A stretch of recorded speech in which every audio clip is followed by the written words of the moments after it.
3 CGT move చేయండి. మనం ఒక 2 విలేజ్లు ప్లాన్ చేసుకుంటే ఒక 2 విలేజ్ ప్లాన్ చేసుకున్నాం, ఆ రోజు 2 విలేజ్ కూడా సక్సెస్ అయినాయి, నీకు 10 CGT మూవ్ చేసినావు, 2 రోజులు రెస్ట్ తీసుకో, 2 రోజులు మనం సోర్సింగ్ చేసుకో. ఓకేనా?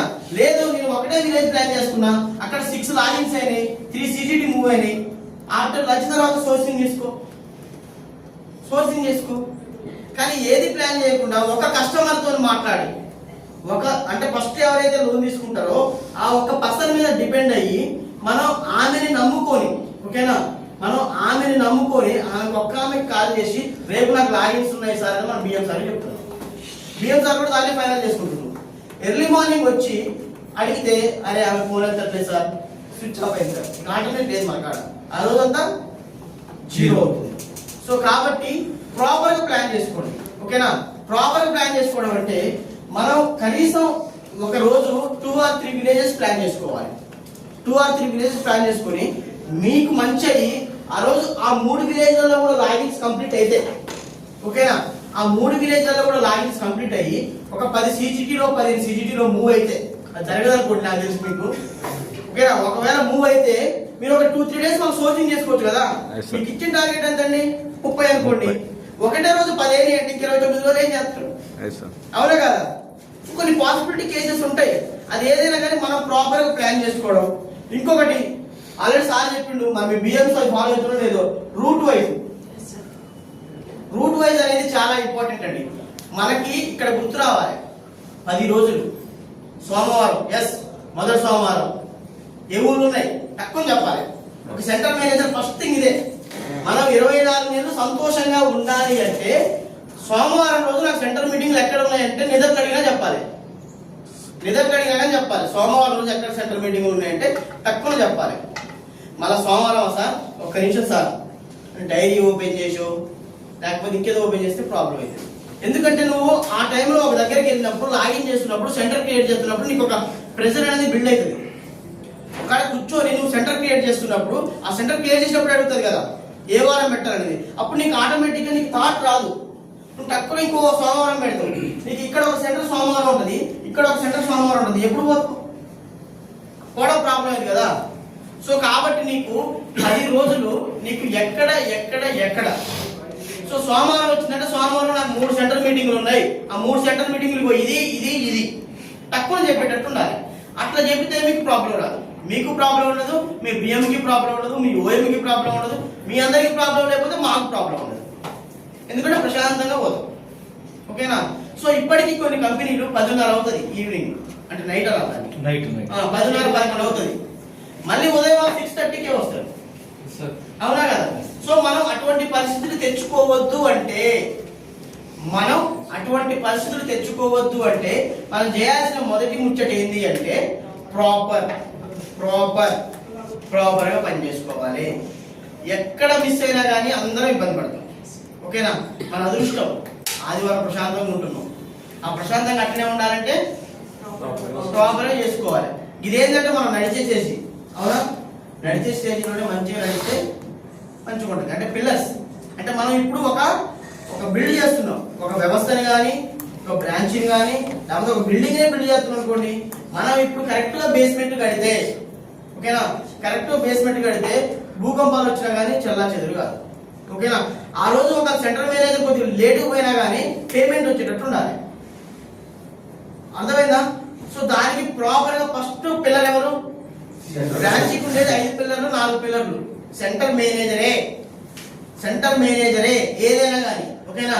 So centre manager proper knowledge తోటి ప్రాపర్ కమ్యూనికేషన్ తోటి వర్క్ చేస్తే ఆటోమేటిక్ గా బ్రాంచ్ బాగుంటుంది. ఓకేనా?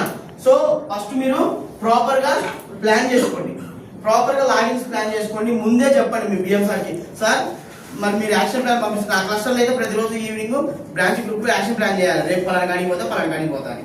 సో మీరు ప్రాపర్ గా ప్లాన్ చేసుకోండి. ఓకేనా? ప్రాపర్ గా ప్లాన్ చేసుకొని రేపటి లాగిన్స్ ఈ రోజు ప్లాన్ చేసుకోండి. ఓకే, రేపు లాగిన్స్ లేవు, అదే మీ బిఎం సార్కి ఒక రిక్వెస్ట్ మేనర్, సార్ ఈ రోజు నేను ఒక 3 చేసిన కదా సార్, రేపు కొంచెం లేదు అంటే కస్టమర్స్ అందుబాటులో లేరు, రేపు ఒక్కరోజు నేను సోర్సింగ్ చేసుకుని ఎన్ని చేసుకుంటా అని ఆయన అడగముందుగా మీరు చెప్పండి.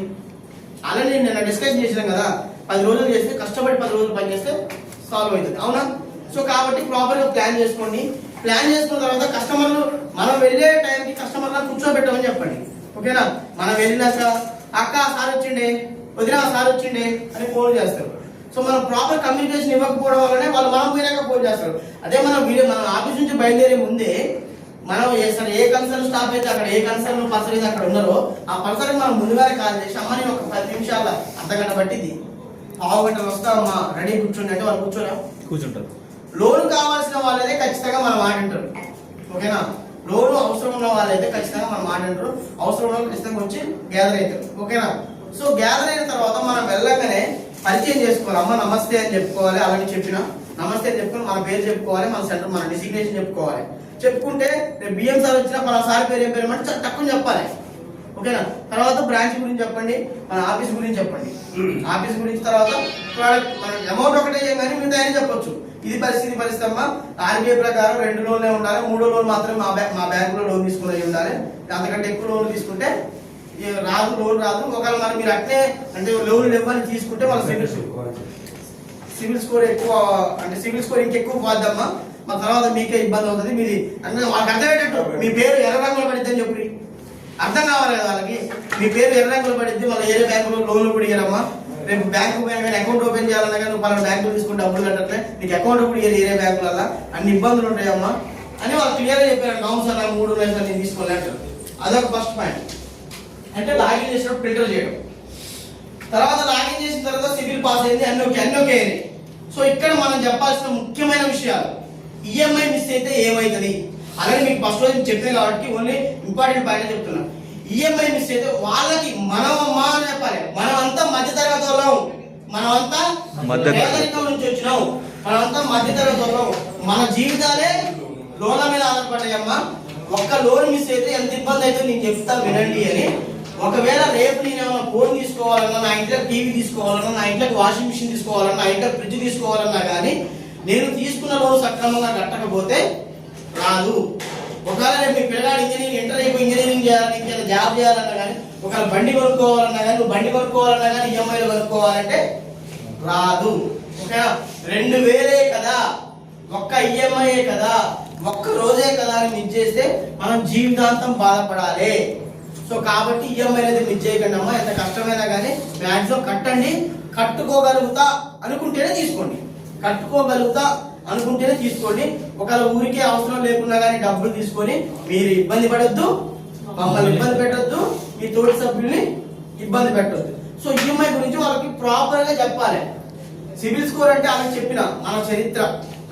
సిబిల్ స్కోర్ అంటే మన చరిత్ర, మనం ఎక్కడెక్కడ లోన్ తీసుకున్నాం, ఎప్పుడు కట్టినాం, ఏది అనేది పూర్తిగా ఉంటుంది. వాస్తవానికి కొంతమంది కస్టమర్లు తెలవదు పాపం.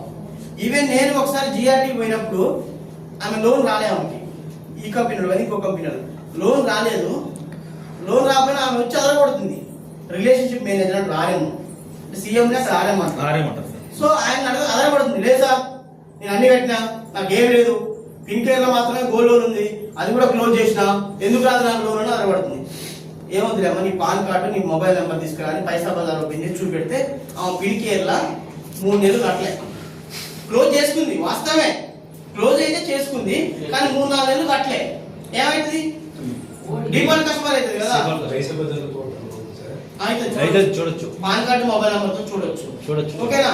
సో అప్పుడు ఆమె అవును సార్ వాస్తవమే సార్, సరే సార్ ఓకే సార్ అని సపోర్ట్. అంటే ఒక కస్టమర్ ని కన్విన్స్ చేసే విధానం కూడా రావాలి. ఓకేనా? అందరికి పైసా బజార్ ఓపెన్ చేయాలంటే కష్టం.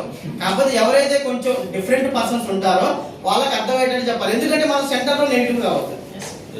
మనల్ని ఎవరైనా సమాధానం అడిగినప్పుడు మనం చెప్పకపోతే మనకు వాల్యూ ఉండదు. అవునా? అంటే ఈసారికి ఏం తెలియదు, ఏమి తెలియదు సార్ నమస్తే అంటారా అన్నారు కదా. అవును, కాబట్టి మనం వారిని కన్విన్స్ చేసి వారికి చెప్పాలి. చెబితే ఓకే సార్ చెప్పింది నిజమే, నేను పలానా దాంట్లో తీసుకున్నా కట్టలే, అందుకే నాకు లోన్ రాలే. అప్పుడు మిగతా వాళ్ళు కూడా అలర్ట్ అయ్యారు. సో వారికి ఈఎంఐ యొక్క వాల్యూ, సివిల్ యొక్క వాల్యూ తెలవాలి. ఓకేనా? తర్వాత గ్రూప్ రెస్పాన్సిబిలిటీ, అలాగే మనం అన్ని చేసినాం, యాక్టివిటీ చేసినాం, అన్ని చేసినాం. గ్రూప్ రెస్పాన్సిబిలిటీ గురించి ఇంకొంచెం మళ్ళీ ఒకసారి చెప్పాలి. ఓకేనా? అమ్మ నీ దగ్గర మేము ఎటువంటి ప్రూఫ్లు పెట్టుకోవట్లేదు, మీ ఇల్లు డాక్యుమెంట్స్ పెట్టుకోవట్లేదు, మీ పొలం డాక్యుమెంట్స్ పెట్టుకోవట్లేదు, ఈవెన్ మీ పిల్లల సర్టిఫికేట్లు పెట్టుకోవట్లేదు, నెక్స్ట్ ఇంకేముంటే బంగారం పెట్టుకోవట్లేదు. ఏం పెట్టుకోకుండా మీ నలుగురు చూసి మీ లోన్ ఇస్తున్నాం. సో ఆ బాధ్యత ప్రకారం కట్టుకోవాలమ్మా. ఎవరు కట్టపోయినా కానీ మిగిలిన వాళ్ళది బాధ్యత. అందరు సివిల్ స్కోర్ బాధ్యత అని చెప్పండి, ఇబ్బంది లేదు. ఓకేనా? సో మీరు నలుగురిని తీసుకుంటారమ్మా, మీరు ఇంకొక ఇద్దరిని యాడ్ చేసుకోవచ్చు, ముగ్గురిని యాడ్ చేసుకోవచ్చు. కానీ వారి ముగ్గురు మిమ్మల్ని అనుమతించాలి, మీ నలుగురు వాళ్ళని అనుమతించాలి. అట్లా ఒకరికి ఒకరు ఇష్టం ఉంటేనే జాయిన్ చేయించుకోండి. లేకపోతే వాళ్ళ నలుగురికి ఇంకో గ్రూప్ క్రియేట్ చేస్తాం. కానీ మళ్ళీ తర్వాత నాకు చెప్పకుండానే యాడ్ చేసిర్రు గట్లా గిట్లా అని ముచ్చట చెప్పొద్దామా. జాగ్రత్తగా మీరు ఇప్పుడే చెప్పుకోండి, పలానా కట్టిద్దా కట్టదా చూసుకొని చెప్పుకోండి చెప్పండి. సో ఇది కరెక్షన్ ప్రాసెస్. ఈ సెంటర్ మీటింగ్ అంటే ఆ ప్రాసెస్ మీకు తెలుసు. కాకపోతే మనం కస్టమర్కి అర్థమయ్యే రీతిలో చెబితేనే వాళ్ళకి అర్థమవుతుంది. ఓకేనా? అట్లా చెప్పినప్పుడు మాత్రమే వారికి అర్థం చేసుకొని రేపు వాళ్ళ పిల్లలకు కానీ వాళ్ళ భర్తకు కానీ చెప్పుకోగలుగుతారు. ఒకవేళ వాళ్ళు CGT GRT రాపోయినా కానీ పోయి కంపెనీ అని చెప్తారు. ఓకేనా? సో ఇది కరెక్షన్కి అంటే మన ఈఎంఐ యొక్క వాల్యూ సివిల్ యొక్క వాల్యూ. చెప్పండి అమ్మ, నేను పేదరికమే, మా అమ్మ మా నాన్న కూడా వ్యవసాయం చేసేటోళ్ళే అమ్మా, నేను మీ లెక్కనే. సో అది మనం ఏదైనా కానీ ఈఎంఐలో తీసుకొని బతికేటోళ్ళం అమ్మ మనందరం కూడా. సో జాగ్రత్తగా కట్టుకోవాలి, వాళ్ళకి అర్థమయ్యే రీతిలో చెప్పుకోవాలి. మన అని సంబోధించండి, ఇబ్బంది ఏం లేదు. ఓకేనా?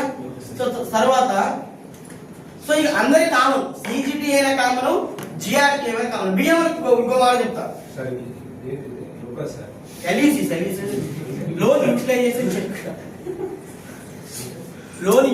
చెక్ అంటే నువ్వు కిరాణా షాప్ లోన్ ఇచ్చావనుకో, ఆమె ఆ పర్పస్ కి యూజ్ చేస్తుందా లేదా అని మనం LUC కంప్లీట్ చేయాలి. ఇందాక ఎండ్ యూజర్ చెప్పాడు కదా సార్ DMS లో, అది ఓకేనా. ఆమె పాస్ ఒక 50,000 తీసుకుంటే 25,000 ఖర్చు చేసుకుందా, ఫుల్ అమౌంట్ కిరాణా షాపే పెట్టుకుందా, ఏం చేసింది అనేది మనం అక్కడ ఇవ్వాలి. ఓకేనా? అది LUC లోన్ యూటిలైజేషన్ చెక్. ఓకేనా? సో తర్వాత GRTకి వెళ్ళేటప్పుడు 4 కస్టమర్లు ఉంటారు. నేను ఒక బోర్డు ఎగ్జాంపుల్ చూసినా ఒక ఎగ్జాంపుల్ చెప్తా. నేను నగరేకల్లో చీమటి గట్ట సంథింగ్ ఏదో ఊరు ఉంటుంది, ఆ ఊరికి వెళ్ళా. ఆమె నల్గొండ ఉంటుంది. నేను ఆమెకు చెప్పిన వాళ్ళ ఆయన చోలలో సేమ్ మళ్ళీ ఫైనాన్స్ లో వర్క్ చేస్తాడు. ఆమె చెప్పింది చోలలో మా ఆయన చేస్తాడని చెప్పింది. నగరేకల్లో నల్గొండ అప్ అండ్ డౌన్ చేస్తాడా? మ్యాక్సిమం పాసిబుల్ కాదు. వాళ్ళు అంటారు అక్కడ అర్థమైపోతుంది. ఆయన ఏమంటాడు, లేదు సార్ వాళ్ళు ఇక్కడే ఉంటారు, లేదు సార్ వాళ్ళు ఇక్కడే ఉంటాడు. సరే ఓకే వెయిట్ చేయి, నేను ఇంకో కస్టమర్తో చెప్పిస్తా అన్న. పోయినా ఏమైనా అయిపోయింది, చెక్ చేసుకున్నా, ఓకే అట్లా ఓల్డ్ పెట్టినా. ఇంకో కస్టమర్ కాడికి పోయినా, అమ్మ ఎల్లమ్మా ఓకే అమ్మ మీ ఇల్లు బాగుంది, మీరు అంతా బాగున్నారు, మీ ఇద్దరు మీ ఆయన మీరు ఉన్నారు, పొలం ఉంది, గుడ్లు ఉన్నాయి, మంచిగా మీరు ఉంటారమ్మా, మీరు మంచిగానే కడతారు. కానీ మరి ఆమె గట్టిదో అమ్మ అంటే ఎవరు సార్ అనేది నీకు తెలవదా అమ్మ అన్న. తెలవదు సార్ అనేది. అందరు ఇక్కడే ఉంటారమ్మ అంటే అందరు ఇక్కడే ఉంటారు సార్ అన్నది. అవునా, మరి ఆమెదమ్మా లేట్ వచ్చింది, కొంచెం పెద్దగాలు వచ్చిందమ్మా అన్న. అవును సార్ పాప నల్గొండ నుంచి రావాలి కదా సార్, కొంచెం లేట్ అయింది సార్ అన్నది. ఆమె చెప్పింది కదా నల్గొండ ఉంటారని, చెప్పిందా లేదా? మన బజాజ్ లో ఫస్ట్ మంత్ నేను జాయిన్ అయిన 3వ రోజే GRT వెరిఫికేషన్ పోయినా. ఆమె క్లియర్ గా హైదరాబాద్ నుంచి వచ్చింది. ఆమె క్లియర్ గా తిరుమలగిరి బ్రాంచ్, ఆమె క్లియర్ గా హైదరాబాద్ నుంచి వచ్చింది. హైదరాబాద్ నుంచి వచ్చింది. అక్కడ ఇల్లు పెళ్లి చేశారంట, 1 month బ్యాక్ వాళ్ళ పాప పెళ్లి చేశారంట, ఊళ్ళోనే చేశారు. ఇల్లు నీట్గా ఉంది, గడ్డి మొలిచింది, అంత మంచిగా ఉంది. ఆమె నన్ను అదరపడుతుంది, లేదు సార్ మేము ఈయనే ఉంటాం, ఈయనే ఉంటాం ఇంటి. సరే ఏమవుతో నాకేం తలకాయ నొప్పి, జాయిన్ అయితే 3 రోజులు కదా, నాకేందుకు ఏమవుతో తలకాయ నొప్పి. సరే అమ్మ నేను లోన్ ఇస్తాను నీకు, 12 అవుతుంది కదా, 4 గంటల కల్లా మీ హస్బెండ్ పక్కూరు పనికి పోయి అంటున్నావు కదా, 4 గంటల కల్లా మీ హస్బెండ్ రమ్మనమ్మ నేను లోన్ ఇస్తాను. హైదరాబాద్ జీడి మెట్టలో ఉంటాడు. 4 గంటల కల్లా వస్తాడా? రాలేడు కదా, సమాప్తం. అంటే కొన్ని కేసు అదే ఫస్ట్ సెంటర్. ఓకేనా, 4 ఉన్నారు, ఒకరి పైన 3 ఇవ్వచ్చు లోను. కానీ నెగిటివ్ అనేది రావద్దు కదా.